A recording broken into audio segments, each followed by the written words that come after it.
Hi, hope you're well. It's been a while since I've shared a video, and it happens to be today, Lag BaOmer, special celebration in the Jewish calendar. That also is, for personally, a 1-year anniversary from a challenge that I have given myself. It's a 6.5-year challenge to study the entire Talmud. I've been studying pages of Talmud every single day. So we've got over here as an example, the one that I'm using. It's a print from the Steinsaltz, and your standard Talmud would be looking something like this. And the primary text in the middle is which I'm doing. It's in Judeo-Aramaic, so I do need to use translation, and therefore in the back there, excellent translation with commentary alongside with it. I have been the target that I need to do every day or every week is 8 pages in order for me to complete for my 50th birthday the entire Talmud, and therefore what I've studied over the past year is 417 pages. So that's where I'm up to. I'd like to, at the same time, share a little insight and something what I've studied, linking in a couple different points of study along the way, and interestingly connects also to the main character of today's Lag BaOmer celebration. So the first piece is a little comment where the Talmud is discussing one of the attires that the Kohen Gadol, the high Kohen, would wear in the temple. So he had a little golden plate on his forehead called the ציץ, and there was some text written on it. And you've got a rabbi that says, I was in Rome, and understanding, I guess it's possibly now in the Vatican. I was in Rome and I saw the ציץ there, and therefore the way it was written on the text on this plate was written in a particular way. And this is just one little comment regarding the discussion of that text. We've now got a very different area of Talmud, which I've been studying now, is the section regarding Passover. We've got current method of celebration of Passover, the things that we don't eat chametz. We've got the things that we do, Seder night, eating matzah, the cups of wine.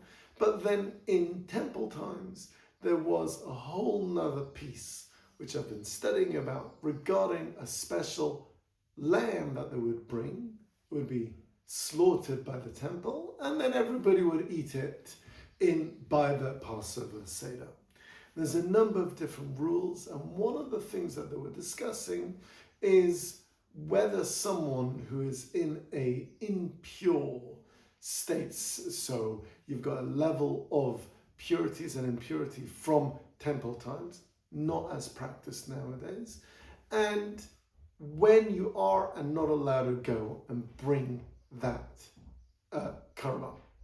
Now, where the discussion continues from there is there are certain occasions of certain korbanot, sacrifices, which only are allowed to be brought when you are in a pure state. There are certain sacrifices where there is room in certain instances, in certain circumstances, to bring it in an impure state. From there, there's this idea, and kind of they ask, where's the origin of this? So they say, don't we know that the reason why the high Kohen would wear the ציץ, the band, was as a method of bringing sanctity and rectification to the occasions when a sacrifice was brought in an impure state.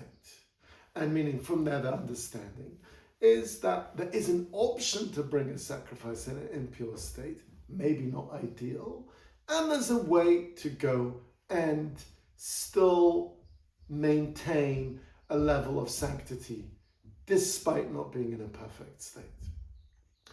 Along comes another opinion that takes that a little bit further. Comes Rabbi Shimon bar Yochai, who is the famous person that passes away today on Lag BaOmer, and he's famous for being the one that always kind of tries to find a deeper Kabbalistic credit within everybody, and finding something more within everyone. And he turns around and says, this tzitz that brings rectification is something interesting about it. On Yom Kippur, holiest day of the year, the Kohen Gadol would remove those sanctified special objects. He would just wear the standard Kohen attire, not the extra special high Kohen attire. And meaning, what he says is, that even when the high Kohen is not wearing the tzitz, there still has the impact of bringing rectification. It doesn't have to be worn by the high Kohen. Even when he's not wearing it, it still has that impact. So as I'm learning this piece in Pesachim, I think it's page 66 in Pesachim, I suddenly have this little connection to what we discussed at the beginning, from a very different place. That you've got a rabbi that says, when I was in Rome, post-destruction of the temple, I saw the tzitz. So according to Rabbi Shimon, if I haven't lost you on this one, according to Rabbi Shimon, that says that tzitz has impact even when you're not wearing it.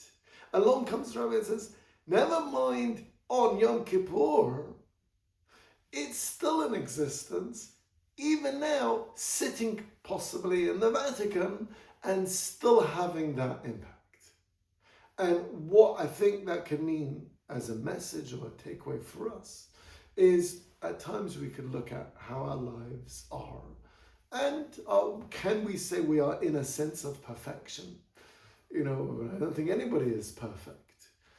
And Rabbi Shimon is telling us, Rabbi Shimon of Lag BaOmer, that even when we're in an imperfect state, there is still the energy of various things from the world, various things from Judaism that are there that could stand us by and keep us going, and being able to, let's suppose, I'm in the middle of davening in my prayers and my mind wanders off, or I'm trying to be